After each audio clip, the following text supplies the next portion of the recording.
안녕하십니까. 오늘은 MSO 법인을 설립할 때 어떤 점을 고려해야 하는지 이야기해 보겠습니다.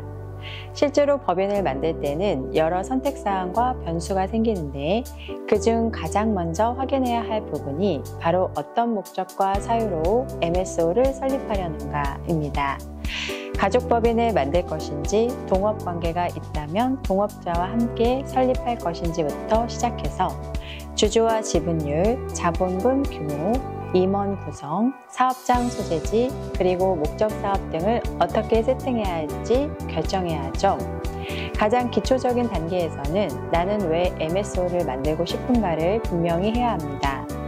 예를 들어 소득세를 줄이려는 목적이 가장 크다면 그에 맞는 전략이 필요하고, 병원을 실제적으로 경영 지원해줄 계획이라면 어디까지 어떤 업무까지 MSO를 통해 맡길지도 생각해 봐야 합니다. 만약 가족법인을 세워서 운영할 계획이라면 주주가 될 가족 구성원의 범위나 지분율, 또 자본금을 누가 얼마나 낼지 등을 구체적으로 합의해야 합니다. 두 번째로 중요한 건 이 MSO 법인이 실제로 할 업무 범위를 확정하는 것입니다. 단순히 병원의 행정 업무만 대행할 것인지, 병원 안에 부대 사업이 있다면 그 부분도 전담할 것인지, 아니면 앞으로 새롭게 부대 사업을 시작할 계획이 있는지에 따라 필요 인력과 시스템 규모가 달라집니다. 여기에 맞춰 경영지원 서비스 계약을 체결하게 되고, 부대 사업에 필요한 인허가를 받을지 여부도 자연스럽게 결정됩니다. 그리고 세 번째, 벤처기업 인증에 대해 고려할 수도 있습니다. 신생법인이 벤처 인증을 받으면 법인세 감면이나 출자 소득공제, 주식 양도소득세 비과세 같은 혜택을 누릴 수 있기 때문입니다. 하지만 모든 법인이 다 이런 혜택을 노릴 필요는 없으니 실질적으로 우리 병원이나 MSO가 받을 수 있는 이점이 있는지 면밀하게 따져봐야 합니다. 이어서 절세와 리스크 관리도 빼놓을 수 없습니다. 가족법인을 활용하면 여러 세제 혜택을 누릴 수 있지만 병원과 MSO가 특수관계에 있기 때문에 국세청 입장에서는 가공거래나 과도한 비용 처리가 있지 않을까 하는 의심을 할 수 있습니다. 따라서 거래 내용과 금액이 합리적이어야 하고, 실제로 MSO가 그만큼의 일을 하는지 증빙할 수 있어야 합니다. 더불어 의료법 관련 이슈도 확인해야 합니다. 의료인이 아닌 사람이 병원을 여러 곳 운영하는 것처럼 보이거나 1인 1개소 원칙을 우회하는 구조로 보인다면 문제가 될 가능성이 있습니다.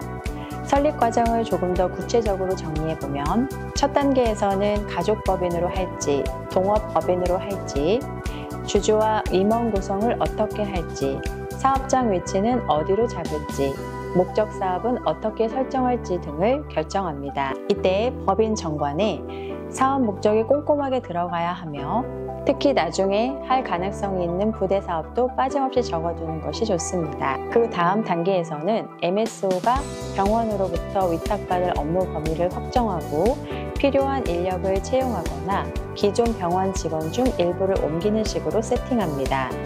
만약 부대 사업을 할 계획이라면 해당 업종과 관련된 인허가 요건이나 자본금 요건도 함께 확인해야 합니다. 이후 경영지원 서비스 계약을 체결해서 실제로 어느 정도 비용을 주고받을지, 업무 성과를 어떻게 평가할지 등을 투명하게 정해두어야 합니다. 벤처 인증을 검토하는 단계에서는 우리가 목표로 하는 세제 혜택이 무엇인지 미리 파악해두면 좋습니다.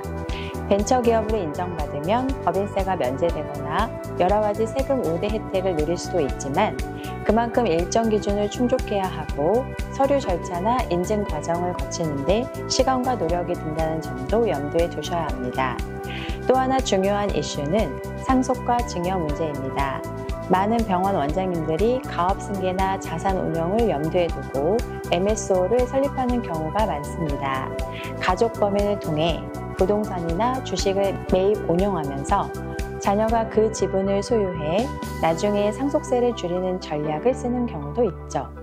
다만 이런 방식도 반드시 실제 업무가 이루어지고 자본금과 지분율 구조가 정당한 범위 안에서 설계되어야 합니다. 무리해서 소득세를 인위적으로 줄이려다 보면 오히려 세무조사를 받을 위험이 커질 수도 있습니다. 부대 사업을 운영하는 것도 MSO 설립의 큰 이유 중 하나입니다. 병원 내 카페나 편의시설, 주차장 운영, 각종 건강 관련 제품 판매 등이 이에 해당할 수 있는데 이런 부대 사업이 실제로 매출을 일으키는지, 환자나 직원에게 어떤 가치를 제공하는지 등이 명확해야 합니다. 그렇지 않으면 의료법이나 세법에서 문제 삼을 수 있습니다. 소재지도 아주 중요합니다. 가족법인이 수도권 과밀 억제 권역 내에 있으면 5년 이내 부동산을 취득할 때 취득세가 중과될 수 있습니다. 만약 부동산 취득이 주된 목적이라면 미리 5년 전부터 법인을 만들어 놨다가 중과세가 사라진 뒤에 부동산을 매입하는 전략을 쓰기도 합니다. 이때 이 법인이 5년간 실제로 어떤 업무를 했나가 나중에 검증 대상이 될 수 있으니 겉도는 상태로 두지 않고 최소한의 운영 활동이라도 하는 편이 좋습니다. 자본금 설정도 고민거리입니다. 어떤 업종은 인허가 요건상 일정 금액 이상의 자본금이 필요하고 법인을 꾸려나가는 데 필요한 운영 자금도 고려해야 합니다. 나중에 은행 대출을 받거나 외부 투자금을 유치하려면 너무 낮은 자본금으로는 신용도가 떨어져 불리할 수 있습니다. 더불어 공동사업이거나 가족 간의 투자라면 각자 얼마씩 낼지, 수익이 발생했을 때 어떻게 배분할지 미리 합의해야 불필요한 갈등을 피할 수 있습니다. 결국 MSO 법인 설립은 단순한 절세만을 바라보고 시작하기에는 고려할 요소가 너무 많습니다.